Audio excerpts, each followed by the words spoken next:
We like your competitive streak. You're going to weigh in right now with a fan question. What's going on? Thanks, Ian. Appreciate you as always. You always know how to introduce me. Want to give Shaun some kudos for a second. Power outage, and yet he was able to rejoin the show. Here he is. So, wow. Shaun, welcome back. Kudos to you. We figured it out. All right. Question from YouTube, Nelson Bonilla.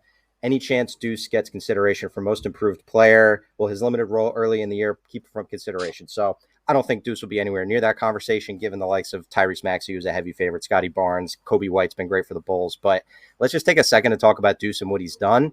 Signed a 3-year, $13 million contract right after, they made that OG Anunoby trade too, and he stepped up big. So, Ian, what we've seen from Deuce, his role, how he's done.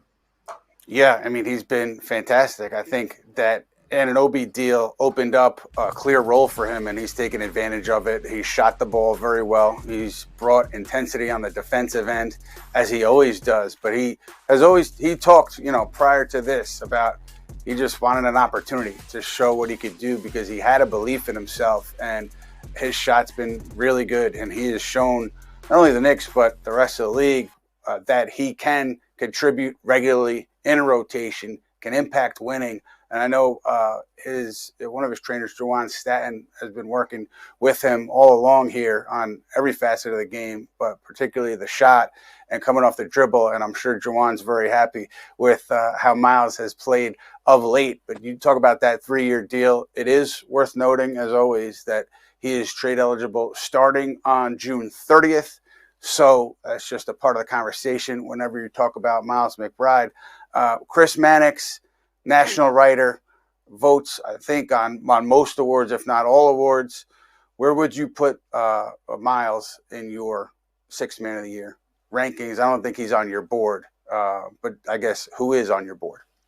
Yeah, well, the most improved conversation, I think, is more interesting. Oh, pardon me. Yeah, I mean, I don't put him high on the board for the reasons just articulated there, that he wasn't really a factor in the first half of the season. Really started to come on in a much bigger way in this half. I will say what gives him some credibility there, at least on my ballot, is that I steadfastly refuse to vote for guys that were drafted in the lottery, right? Like Scotty Barnes to me is not a candidate for most improved because you're supposed to improve when you're, the 4th pick in the draft or 3rd pick in the draft. Like I don't know why people vote for guys that are, drafted as elite players. But in my mind, Kobe White is very high on that board. Yes, he was a high draft pick years ago, but he looked nothing like this player last year. And since the Zach LaVine injury, he has really taken off and played a big role with the Bulls.